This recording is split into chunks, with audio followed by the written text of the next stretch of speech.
ஐயா எல்லாருக்கும் வணக்கம். குழந்தையோட நிலைமை பார்த்தீங்கன்னா இப்போ ரொம்ப மோசமா இருக்கு. இப்படித்தான் நானும் என் ஃப்ரெண்டு விளையாண்டுக்கிட்டு இருந்தோம். கேள்வி கேட்டு பதில் சொல்ற விளையாட்டு. அவன் கேள்வி கேட்டான் வாரியான்னு. நான் எங்க டிவி பார்க்க. என்ன டிவி? Colour TV. என்ன கலரு? சேலை கலரு. என்ன சேலை? டீச்சர் சேலை. என்ன டீச்சரு? கணக்கு டீச்சரு. என்ன கணக்கு? வீட்டு கணக்கு. என்ன வீடு? மாடி வீடு. சின்ன பையனா இவன்? சின்ன பையனாயா இவன்? இப்பவே கணக்கு டீச்சரை கணக்கு பண்ணிருக்காமியா இவன்? உங்களுடைய மலரும் நினைவுகள். உட்காருங்க. என்ன வீடு? மாடி வீடு. என்ன மாடி? மொட்டை மாடி. என்ன மொட்டை? திருப்பதி மொட்டை. என்ன திருப்பதி? வட திருப்பதி. என்ன வடை? ஆமை வடை. என்ன ஆமை? குளத்தாமை. என்ன கோலம்? திரி கோலம். என்ன திரி? விளக்கு திரி. என்ன விளக்கு? குத்து விளக்கு. என்ன குத்து? கும்பாங்குத்து தாங்க. பின்னா குத்த போனேன். பின்னாலே போடுறது போட்டுன்னு பார்த்தேன். பின்னால் திரும்பி பார்த்தேன் எங்கள் அப்பா. என்னடா பாடிக்கிற விட்டு போய் வந்து விளையாண்டுருக்க ஓடல விரட்டி விட்டாங்க. எங்க குழந்தைங்க கொஞ்ச நேரம் கூட விளையாடக்கூடாதா? ஐயா வீட்டில் பார்த்தீங்கன்னா பெற்றவங்க தொல்லை. சரி ஸ்கூலுக்கு பஸ்ஸில் போய்கிட்டு இருந்தேன் சார். பஸ்ஸில் போய்ட்டு இருந்தோம். கண்டக்டர் என்ன சொன்னார், தம்பிங்க கொஞ்சம் நெருக்கடியாக இருக்குது, கொஞ்சம் முன்னாடி போய் நில்லுப்பான்னாரு. முன்னாடி போய் நின்னா டிரைவர் ஆச்சு கொஞ்சம் பின்னாடி போய்ப்பான்னாரு. கண்டக்டர் முன்னாடி ஓச்சல, டிரைவர் பின்னாடி ஓச்சல. கண்டக்டர் முன்னாடி ஓச்சல, டிரைவர் பின்னாடி ஓச்சல. நான் முன்னாடி பின்னாடி அலைஞ்சிட்டு பார்த்தா டிரைவருக்கு முன்னாடி இருக்கிற கண்ணாடியில் பின்னாடி கண்ணாடி போட்ட மாமே அவர் பார்த்துக்கிட்டு இருக்காரு. இவர் தான் இப்படின்னு பின்னாடி போனா கண்டக்டருக்கு முன்னாடி கண்ணாடி போட்ட மாமே அவர் கரெக்ட் பண்ணுறாரு. சரி ஒரு 2 வாரம் கரெக்ட் பண்ணு நடுவில் இருந்து பார்த்தா அங்கே ஒரு ஆண்டி சொல்லுது, தம்பிங்க நெருக்கடியாக இருக்குது. என்ன மத்தியான அந்த ஆண்டி ஒரு அங்கில கரெக்ட் பண்ணுது.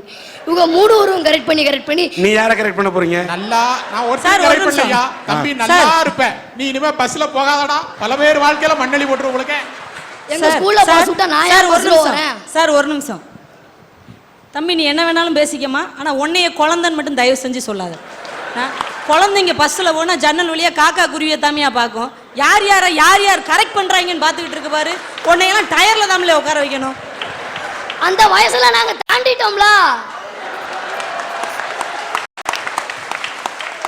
ஐயா நான் அப்போதே சொன்னேன், கணக்கு பண்ணிட்டானா?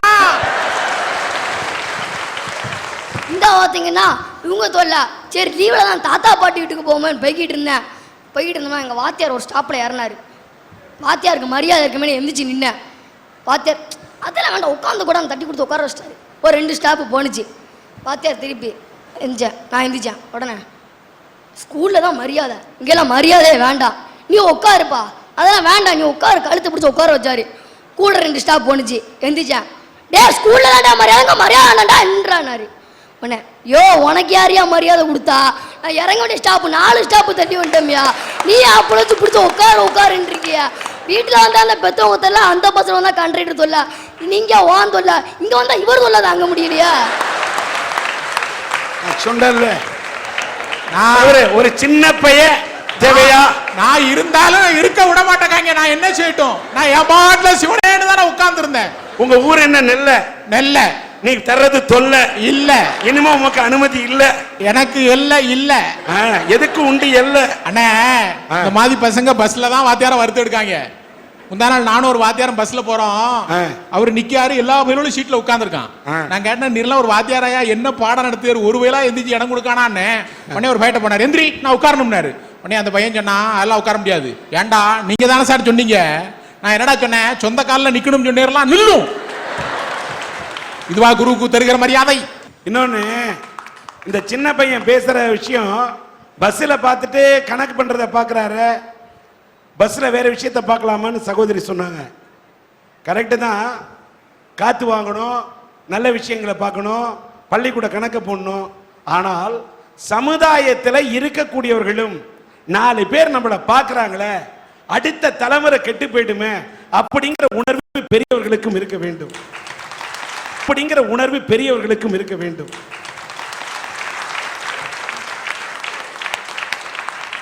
சாக்கடையாக சில மனங்கள் இருக்கின்றன. காரணத்தால் தான் நாடு நாறி கொண்டிருக்கிறது. இந்த போன்ற சின்ன குழந்தைகளின் மனம் மாறிக்கொண்டிருக்கிறது.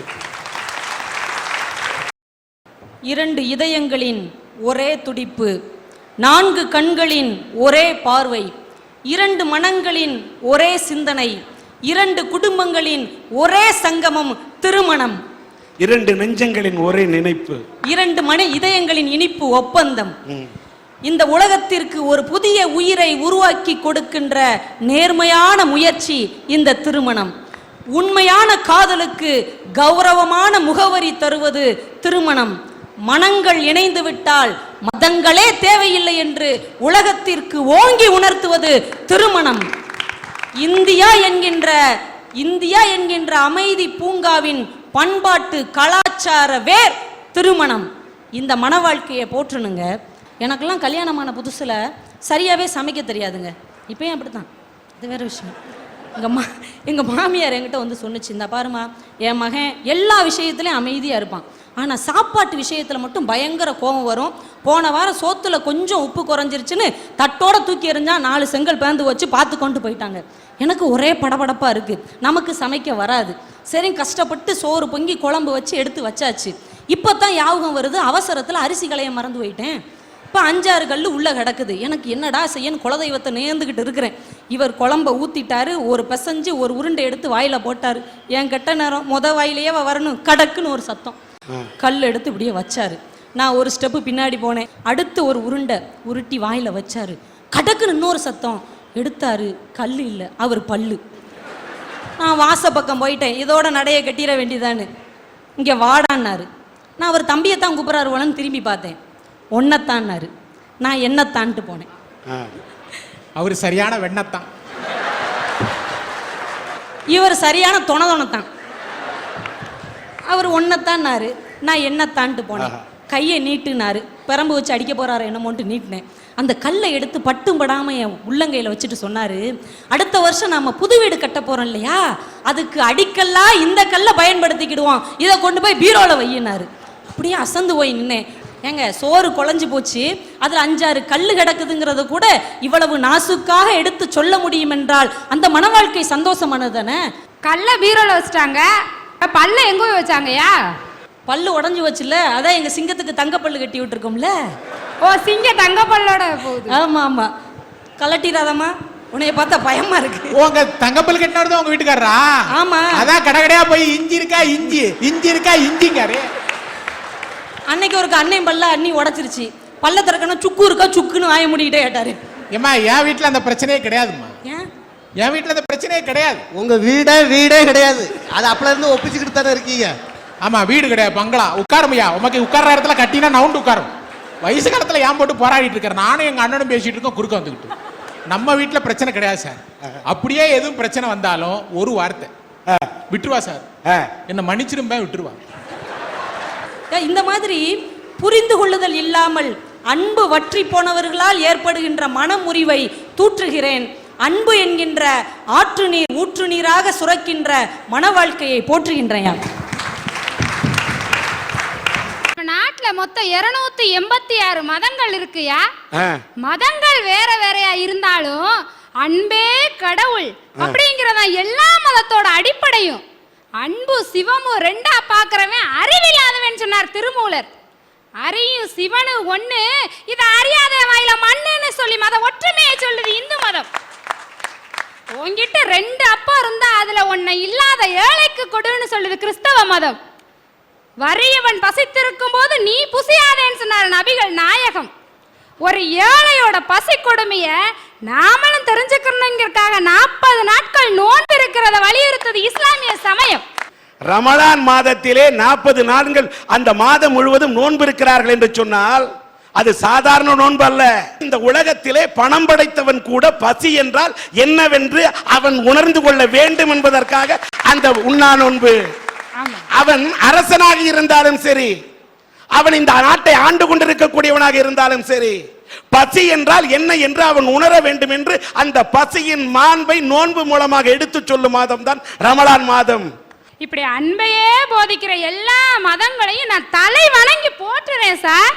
ஆனா இன்னைக்கு மதத்தை பேரை சொல்லிக்கிட்டு மத கலவரங்களை தூண்டுறாங்களே ஒரு சில மத வெறியர்கள், அவர்களை நான் புழுதி வாரி தூற்றுறேன் சார். திருவாரூர்ல இன்னைக்கு இருக்கிற பழக்கம் என்னன்னு கேட்டீங்கன்னா, அங்க பிறக்கிற குழந்தைகளுக்கு முதல் மொட்டை அவங்கவுங்க குலதெய்வத்துக்கு எடுப்பாங்களாம். 2வது மொட்டை நாகூர் தர்காலையும் 3வது மொட்டை வேளாங்கண்ணியில எடுக்கிறாங்க சார். இந்த மாதிரி ஒரு உணர்வு உணர்வு எல்லாருக்கும் வந்துருச்சுன்னா ஏன் சார் சண்டை வரப்போகுது? இப்படி மத ஒற்றுமையை சொன்ன திருவாரூர் மக்களை நான் சிரம் தாழ்ந்து வணங்குறேன் சார். ஆனா வழியில பாலுக்கு அழுகிற பிள்ளைய தாண்டி போய் நீ கல்லுக்கு பாலாவி செய்யறல சார், என்ன சார் புண்ணியம் இருக்க போகுது? இப்படி மனித நேயமே இல்லாத மத வெறியர்களை தான் சார் நான் தூற்றணும்னு சொல்றேன். எம்மதமும் சம்மதம்னு சும்மா வாய் பேசலதான் பேசிக்கிட்டு இருக்கோம். ஆனா வாழ்க்கையாவே வாழ்ந்து காட்டினவர் தந்தை பெரியார். தன்னோட மனைவி இறந்தப்ப அவரோட உடலை ஒரு சவப்பெட்டியில வைக்க சொன்னார். அதை ஒரு மாட்டு வண்டியில கொண்டு போய் சுடுகாட்டுல எரிக்க சொன்னார். சவப்பெட்டியில் வைப்பது கிறிஸ்தவர்களின் வழக்கம், மாட்டு வண்டியில் கொண்டு செல்வது முஸ்லிம்களின் உடன்பாடு, சுடுகாட்டில் எரிப்பது இந்துக்களோட பண்பாடு. இந்த 3 மதத்தை இணைச்சு ஒரு சமுதாய புரட்சி அந்த காலத்திலேயே பண்ணார் தந்தை பெரியார். அந்த பெரியாரை நாம் தலைவணங்கி போற்றுறேன். ஆனா இன்னைக்கு மதத்தை பேரை சொல்லி பொழப்பு நடத்திட்டு இருக்காங்களே ஒரு சில மத வெறியர்கள், அவர்களை நான் தூற்றவும் தயங்க மாட்டேன் சார்.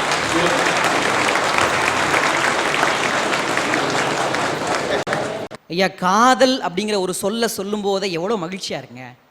அது இருக்காது அப்படின்னா எவ்வளவு சந்தோஷமா, எவ்வளவு மலர்ந்த முகத்தோடு அந்த வார்த்தையை நீங்க கேக்குறீங்க. எவ்வளவு சந்தோஷமா இருக்கு எனக்கு.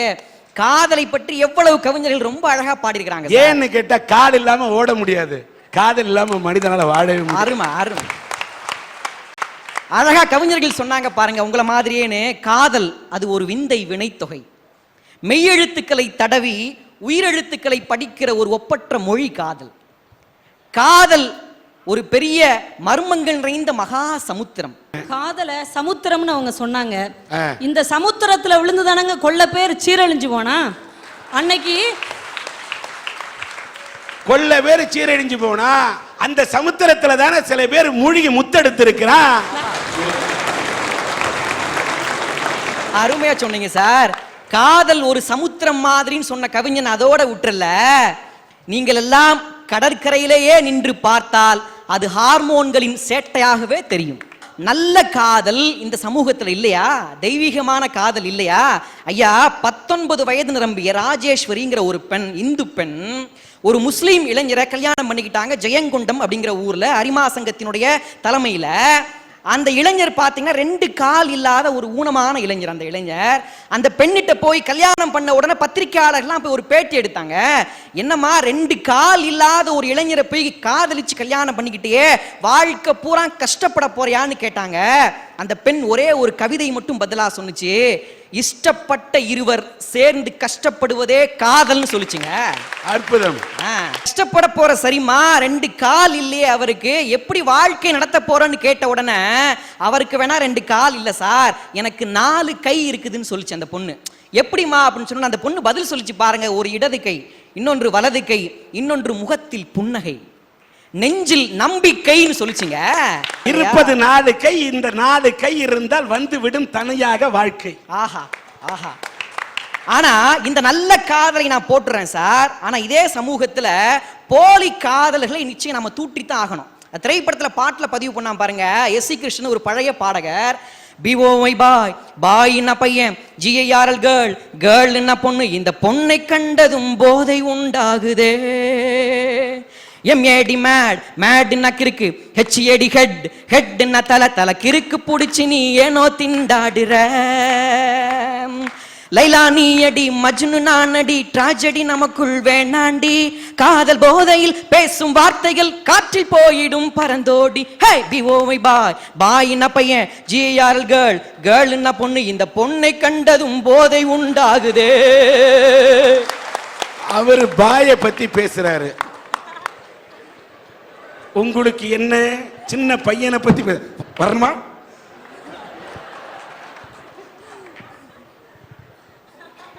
அதே சினிமாக்காரன் தான் இன்னொரு பாட்டையும் கொடுத்தான். பாட்டுக்கு பாட்டா, காதலனும் ஜோருல காசு இருக்கும் திமிருல பசங்களைத்தான் அலைய விடுறீங்க, 6-7 மாசமா அலைய விட்டு மோசமா அண்ணான்னு அல்வா தர்றீங்க, அதுக்கு பரிகாரமா ஆரம்பமே தாலிதான். காதல சொன்னதும் அந்த பாட்டு தான், மோசமான நிலைமையில கொண்டு தெருல விட்டுருவான்னு சொன்னதும் அந்த பாட்டு தான். காதல் எங்க வரைக்கும் வந்துட்டு தெரியுமா? 1ஆம் கிளாஸ் படிக்கிற பையன் எல்கேஜி பொண்ணிட்ட போய் ஐ லவ் யூன்னு இருக்கான். அந்த பொண்ணு சொல்லுது, இந்த விளையாட்டுலாம் ஏன்ட்ட வச்சுக்காத, நான் 1 வருஷமா யூகேஜி குமார லவ் பண்ணிட்டு இருக்கேன். இந்த வேதனையா கவியரசு அன்னைக்கே சொன்னா சார். கண்களின் தண்டனை காட்சி வழி, காட்சியின் தண்டனை காதல் வழி, காதலின் தண்டனை கடவுள் வழி. உமாசங்கருக்கு என்ன வழி? உண்மை தண்டிக்க என்ன வழி நான் யோசிக்கிறேன். போடுறது கண்ணாடி, என்ன அடைக்கிறது முன்னாடி, பேசுறது பின்னாடி. இந்த விளையாட்டு என்னடி? ஐயா, எல்லாம் நீங்கள் சொல்லி தந்த சொல்லடி. கரெக்டா பேசுங்க, இல்லாவிட்டால் வந்து விடும் கல்லடி. ஐயா, இந்த பாட்டுல ஒரு வரி வருங்க.